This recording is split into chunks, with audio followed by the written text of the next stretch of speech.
Valérie de chez Astuces Canines, propriétaire et comportementaliste. Moi, Valérie, mon chien, il jappe dans la rue. Quand il voit un chien, un humain, il se désorganise totalement. Et là, plus ça va, plus la problématique prend de l'ampleur, plus je vois que la distance se raccourcit. Donc avant, mon chien était capable de les voir quand même assez loin, pas de problème. Et là, plus ça va, plus mon chien se déclenche. Oui, effectivement, on en voit énormément de réactivité canine présentement. C'est une problématique avec laquelle on travaille énormément. Comment je peux aider mon chien réactif? Comment je peux aider mon chien à avoir une émotion positive à la vue d'un déclencheur?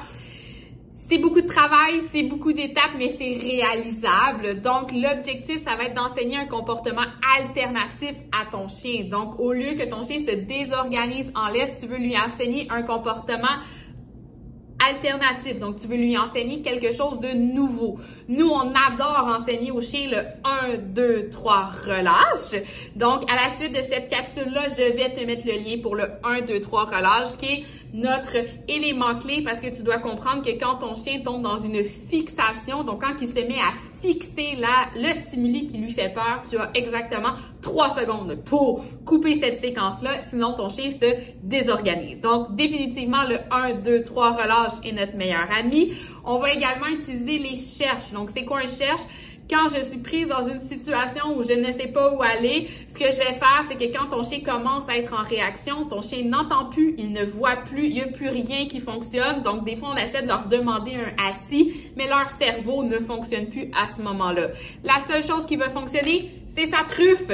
Donc, on veut utiliser cette truffe-là pour lui permettre de nous donner un autre comportement que de se désorganiser. Donc, on peut lancer une belle grosse poignée de récompenses ultra payantes au sol pour enseigner à mon chien que chaque fois qu'il voit un chien, je t'enseigne un comportement alternatif. Et en plus, chaque fois que tu vois un chien, ça vaut 1000 $. Donc là, la vie, elle est belle.